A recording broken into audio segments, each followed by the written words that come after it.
All you need now is dogs. Yeah, right? This is just Barney walking with the chickens. Oh, here he comes. All right, here's some of the cuttings that I took. There are going to be grapes in there. The grapes are probably way over rooted. Some of the stuff doesn't last. What I have been noticing though, cutting these leaves at the top and only leaving a couple is helping. You can see they're still alive. They've been in here probably 3 or 4 weeks. And these here are my cold-hardy kiwi. So, well, this is my cold-hardy kiwi. I think that's my blackberry. And then I'm not sure what this one is, I forget, but it doesn't matter to me because it's going to my food forest. So once it gets to the certain thing, I'll be able to identify it. So that's what's going on with that right now. Probably have to find, hopefully they have roots. I'm not really sure. I'm kind of hesitant to check. And then just over here is the pawpaws. Pawpaws are doing okay, except the bugs are kind of getting at them a little bit. So we're gonna have to do something about these soon too, because yeah, that's just not the way they're supposed to be. So we'll get them situated a little better, but hey, not bad for my first try. I do have some of my chestnuts on order now. They're going to be a mix, a sweet mix they call it, sweet harvest. So then I also have some walnuts too, like regular walnuts. They're called northern walnut, which is like an English walnut. So let's get back to some of the other trees. I'll show you some more updates.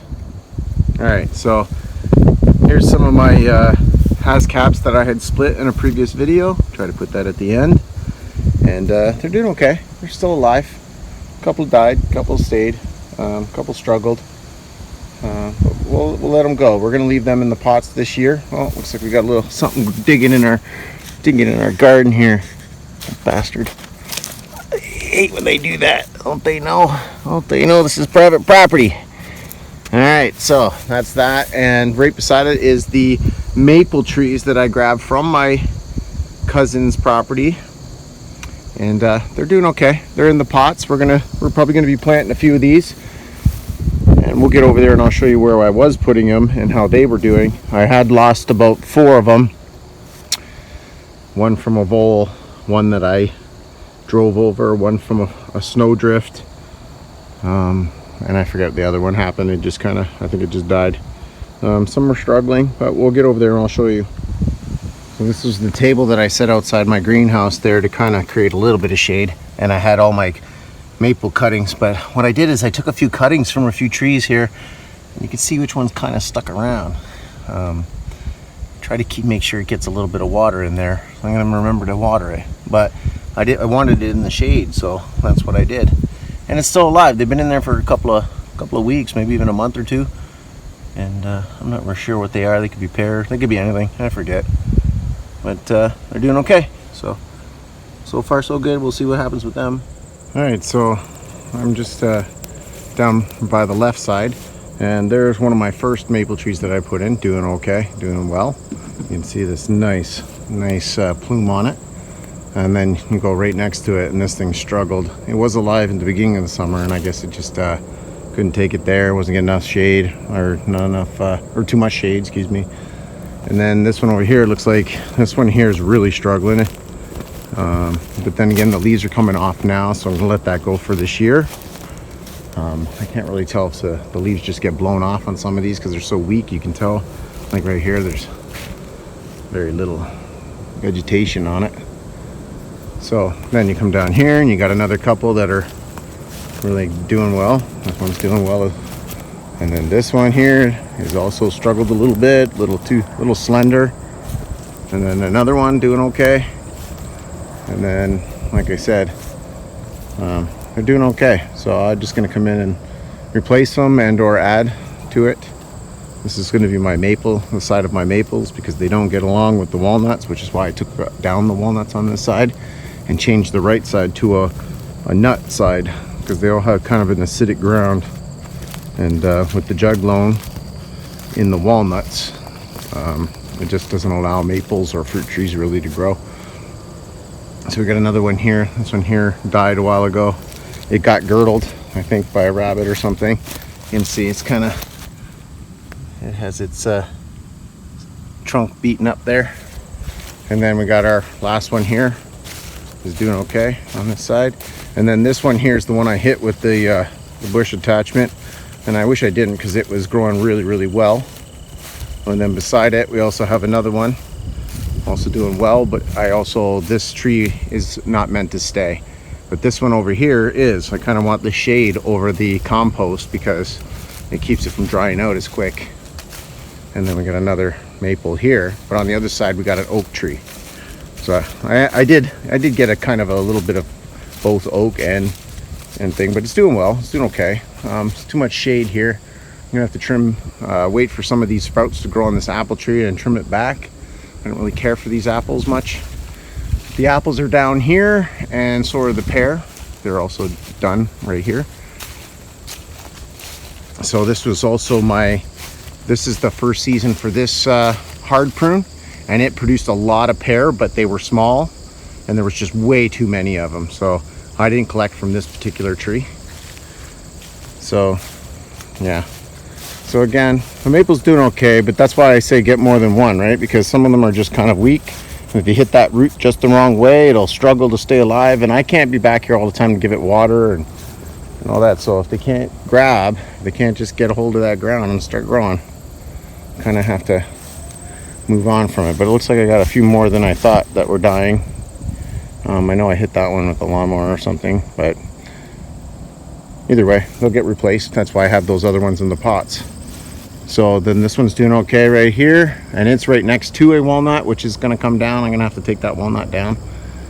And then my other maple, my last maple on this side, is right here, and it struggled a little bit. It lost the top on it. I had to cut it off, but we'll see how she does next year. You know, this is only the first season. I got them last October, so, and that's it. So that's it for the maples for now. But they're doing okay. As far as I'm concerned, they're doing okay. We did lose a few. A couple were my fault. A couple were the rabbit's fault. Some weather. But again, get more than one. If you want 5 maple trees, get 10. The worst thing you can do is give one away once yours get start growing in the ground, get solidified. Anyways, let's move on to some of the other hard prunes here. So we're coming down to my second year hard prune tree down here, which is doing well. She's a really good grower. Also, these are my first trees that I put in. This is a plum. Didn't produce this year, but I'll bet you it gives me a bunch next year.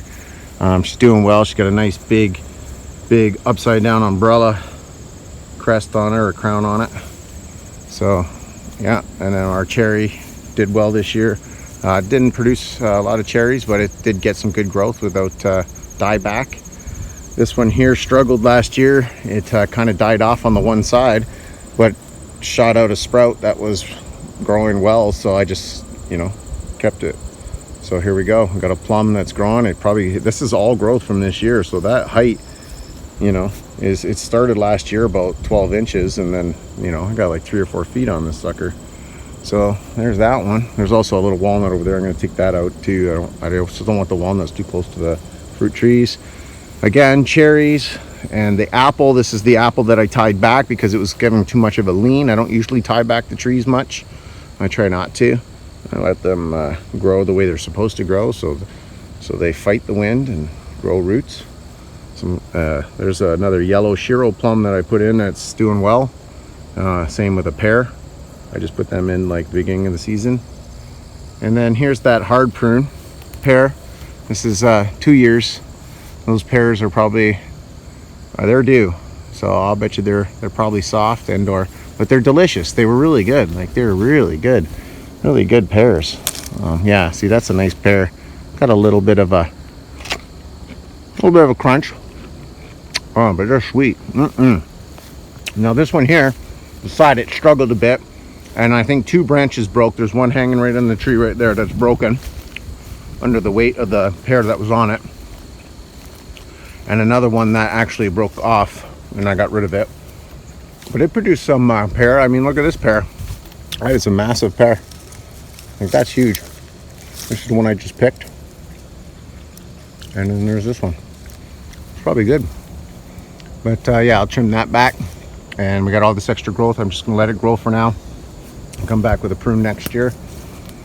I'll probably leave that one alone for the winter. This one here is good with the water sprouts, so I think this one will do good. And it probably won't produce much next year because it did so much this year. But we'll see. All right, let's keep going. Let's get over to those chestnuts. I'll show you them. So before I get over to those chestnuts, I just wanted to show you this tree struggled here. It died off. I cut it and it shot a little sprout. And I can't tell if that's below the graft or not, but I'm just going to let it grow. Nothing else is growing here for now. And if it starts to produce, great. But I never give up. Don't give up on your plants, man. Let them do what they do. And then see what happens. If worst case scenario, replace it with a better one, or it starts to straighten out and gives us the best fruit we ever had. And then there's another one right over here. I forget what this one is. I think this was a cherry. But the thing is, I don't think this is something shooting out from the side of it, or at least from the bottom. Yeah, it's right in the trunk there. So I think it's just below the grass. But we'll let it grow too and see what happens. I don't know what's going to happen. It could be a plum for all I know. I can't remember. I have a hard time identifying them when they're small. And then a couple more walnuts. Now, this is probably where my walnuts will start, leading up to the right side to the chestnuts, because there is a path that goes right in here. And that's our path right there, our driving path. It's a lockwood. This is a graft to help cross-pollinate the chestnuts. I put these in last year. They're still doing well, doing really well. They grew probably a good, I don't know, I want to say about 2.5 feet since I've owned them. So these are my first one. These are Japanese American cross. Help with that blight situation. Kind of have no choice but to do that, otherwise we'll be struggling here. And then no, so we'll just go on up to the other chestnuts, which is the American Chinese chestnuts, and I'll show you how they're doing. Okay, so these are the Chinese American cross. These are the ones I just put in recently. I grew them from seed myself. I'll be doing it again this year, but I'm only going to be doing 100 because the only other deal was to get 500, and I didn't see myself growing 500 Chinese American mix or crosses because I wasn't too sure what the actual breed was or strain. So anyways, yeah, they're doing well. They're doing good. They probably grew another couple inches since they were put in the ground. They'll be sitting here for over the winter, and I hope they do okay. I hope they don't just get squashed by snow. But yeah, so far they're all alive. Every one I put in, I think there was 9 of them. 1, 2, 3, 4, 5, 6, 7, 8, 9. 9's on the other hill. So the idea is that I will be putting chestnuts all the way down this whole right side. All chestnuts, edible chestnuts. There's no point in having something that you can't eat, you know, unless you have pigs and they'll eat it. I like that pig nut. That's a pig nut hickory right there, that really big green one still. And the seeds are useless to me. So okay, let's get on to a few other updates. All right, this is my smallest, oldest pear tree, so if that makes any sense. I did a huge hard prune on this, and she struggled a bit. There's some pears on it right now. They're not very big. There's way too many for what should be on that branch, but I didn't take it off of this tree either because they were just too small. I'm sure you could eat them if you want to. But yeah, just gonna let it grow this year, let it get all its growth back, and then we'll prune it at another time. Like, we'll get rid of those sprouts in the spring probably. So we'll see how that goes. But this is the only one that's kind of a little bit struggling, but not much. It's doing okay. It just needs to come back. I already pruned it again to get rid of a lot of that ingrowth here, stuff that was between the two. These are actually 2 different pear trees. One's a green pear and one's a red pear. Kind of interesting. Anyways, let's go look at the one pear that I did also. It's our center pear. All right, so this is the center pear. I get a lot of good pears off of this one. We did a really good prune on it last year. It was a really good hard prune. So check out my hard pruning videos if you want to see it, because you can definitely make through by cutting more than 33% of the tree itself, and it'll still survive. But they do have to be kind of old and big enough to be able to do so and produce more sprouts, because you're gonna have to like either cut back those sprouts or pick and choose the branches you want. We did have some dieback. This branch here doesn't seem to want to stay. I did lose a branch too because I had too much weight on it. And then up here we got another one here that's giving me a little bit of trouble. You can see little bit of dieback right here on this branch here, so we're going to take that off, maybe that other one off, and let some of these sprouts take over, and then we'll thin out the sprouts before springtime. So here's the food forest at the end of its third season, third summer. Started it a little bit sooner. Obviously I was doing stuff in the wintertime. Grapes started producing this year. We're going to work on those cold hardy kiwi, as I got some clippings already rooting out, hopefully. And we got to get some more trees in the ground before the winter. Pond's doing well. Everything's doing pretty good. Minimal losses. We've got some of our raspberries. We got some squash here. We got some butternut squash that we're going to eat for Thanksgiving. So happy Thanksgiving to all the Canadians. Can't wait to try that out. And that's about it, folks. Come and join me next week when I put out another video of what's going on in the food forest. So you guys have a great week. See you next time.